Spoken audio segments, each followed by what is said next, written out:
Okay, to start off with, I've got my pale yellow wash over everything. And working wet and wet, I'm just going to take a little bit of water on the brush and I'm going to start putting the background in. Again, you always want to work from the background to the foreground. So I'm looking at the background wall in my photo, background wall color, which is already a pale yellow, and then this brownish wood grain color is where I'm going to start. So I'm just going to go in first and do clean water with a square brush in the background. I'm using the square brush so that I can get around the apple form.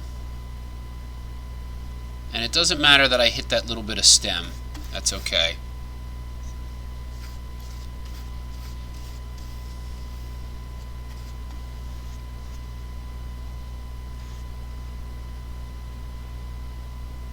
And I can just see enough of the graphite transfer line. So I'm only going to be putting in another pale yellow in the background, but I just want that pale yellow to have a little bit more intensity. So I'm mixing up a little bit more intense yellow, and you can see I'm just warming that up a little bit. Now, the fact that I put it in on top of a wet wash allows me the opportunity to have that softness again portrayed and the blending to happen.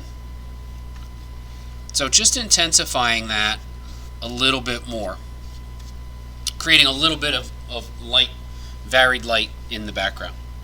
Now with the wood grain, since the wood is a sharp edge there, it's a dry surface now, so I'm just going to keep the yellow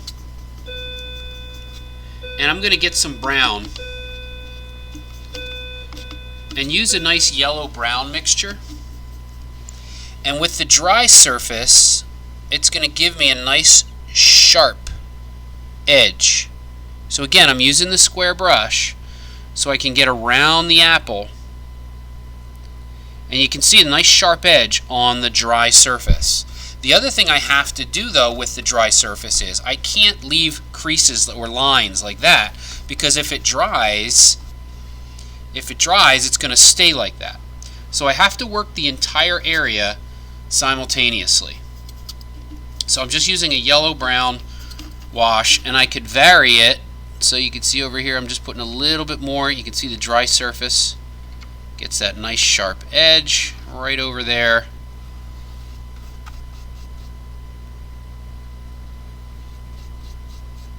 You can see where I made that first mark, how the line ended up staying. So just trying to get right up against the edge of the apple, and right here where I'm blending the two together, I'm going to bring a little bit more over and just take a little bit of water now, clean my brush, and just kind of soften that mark created right there.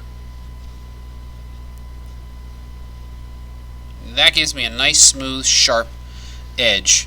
Obviously later there's some other color that I could put into this with a little bit more of a red, and if I wanted to do that now that the surface is damp, I could take a little bit of red and work some red into the surface, kind of warming up that wood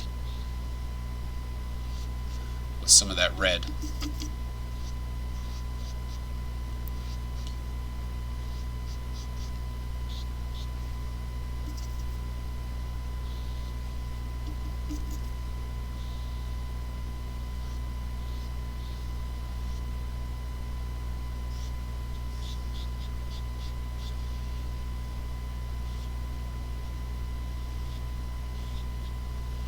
And now I just have to let it all dry before I start the wet and wet technique on the apple. And that little bit of over paint right there is not going to be a big issue, because I'm going to be doing layer upon layer upon layer on the apple.